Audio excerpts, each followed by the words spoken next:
Тактыкты жогору койгон Азиреталы Сатыбалдиев акыркы учурда жумушу жеңилдегенин айтат. Кийим саткан дүкөнүнө ККМ койдуруп, канча товар сатканын, пайдасын бүт көзөмөлдөгө шарт түзүлгөн. Ишинде ачыктык орун алганын белгилеген Азиреталы атылган аппаратты колдонуу менен патент төлөөдөн да арылган. 8 миллионго жетпеген суммадагылар салыктан бошотулган, өзүңүздөр билгендей. Бул бизге аябай жакшы баягы мындай түрткү болду. Патенттен дагы кутулдук. Ар бир квадрат метрибизди санатып, же аларга берген акчабыз же өкмөткө кетпейт, же өзүбүз эчтеке кыла албайбыз.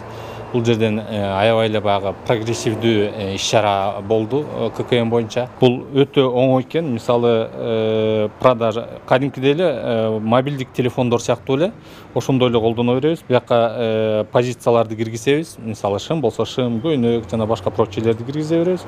Сатканда чегин чыгара беребиз. Бул убакытка чейин сатып алуучуларда дагы маданияттуулук калыптанып калды. Алган товарларынын дүмүрчөгүн талап кылып, ККМ колдонуунун эрежелерине көнүшкөн. Нурила Чолпонбаева кандай дүкөнгө кирип соода кылбасын сөзсүз дүмүрчөк талап кылат. Себеби ал бюджетке түшө турган акчанын сол чөнтөгө кетишин каалабайт. Азыр болсо чектин ошо ККМ аппараттарын киргизгенден бери биз ошо ар бир акчабыздын каяка кетип атканын көргөнгө мүмкүнчүлүк түзүлдү. Биз мисалы үчүн ошолор келип ар бирөөбүз регистрация кыла турбайбыз салык бир нече деген сайт боюнча. Ошондо ал мисалы үчүн өкмөткө түшүп атат. Кайра эле ошол өкмөт биздин ата энелерибиздин пенсияларына, жанагы пособиелерге колдонулат. Ошон үчүн бул абдан ачык, кандай десем, прозрачный система болуп калды. Ошол эле учурда бизнес өкүлдөрү ККМ ишкерлери арасындагы таңдаштыкка бирдей шарт түзөрүн белгилешет. Есть нездоровая конкуренция. Я плачу налоги. Өзүңүздөр билгендей, авирдүү ишкерлер деген түшүнүк бар.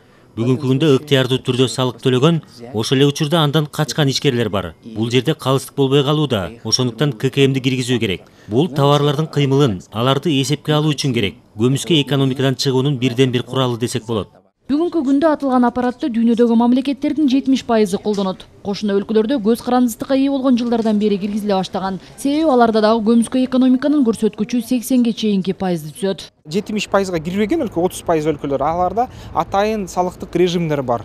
Мисалы үчүн эгерде сенин ишкерлигиң кичинекей болсо, чакан болсо, сен деген отчетту жылына же кварталына бир жолу бересиң, салыкты жылына бир жолу төлөйсүң. Биздин өлкөлөрүбүздү алган, коңшуларыбызды алсак, алардын баарында биздикиндей эле да салык кодекси атайын режим бар. Кичинекей баягы ишкерлерге патент сыяктуу, биздин патент сыяктуу. Жана ушул алардан тышкарысына баарына ККМ алууга жана фискалдык чектерди ушул кардаларга тартуулоого талап катуу коюлган да. Бүгүнкү күндө жарандар ККМ боюнча ар түрдүү пикирде. Айрымдары муну жаңычылдык деп эсептешүүдө. Албетте кандайдыр бир жаңы ыкма киргизилип жатканда терс ойлор жаралат. Бирок аны колдонуп жаткан тараптар ККМ учурдун талабы экенин белгилешет. Албетте азыркы көрүлүп жаткан өкмөттүн чаралары туура деп эсептейм. Себеби бизде көп жылдардан бери көмүскө экономика деген иш-чара өтө өркүндөп кетип, ошону токтотуудун жолдорун издеп, азыр таап жатышат. Ошол эң жакшы мындай натыйжалуу жолдордун бири бүгүнкү күндө ошол жанагы эсептөө аппараттарын орнотуу.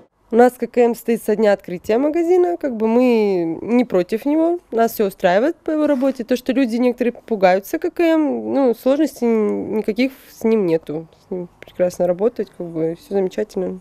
Оплачивать налоги и все хорошо. Нововведение, возможно, кого-то пугает, но это не так страшно. Я думаю, что все будет хорошо. ККМди орнотуп иштөө бул ошол ишкерлердин кайсы бир маданиятын, салык төлөө маданиятын өнүктүрүүгө бир каралган бир инструменттердин бири.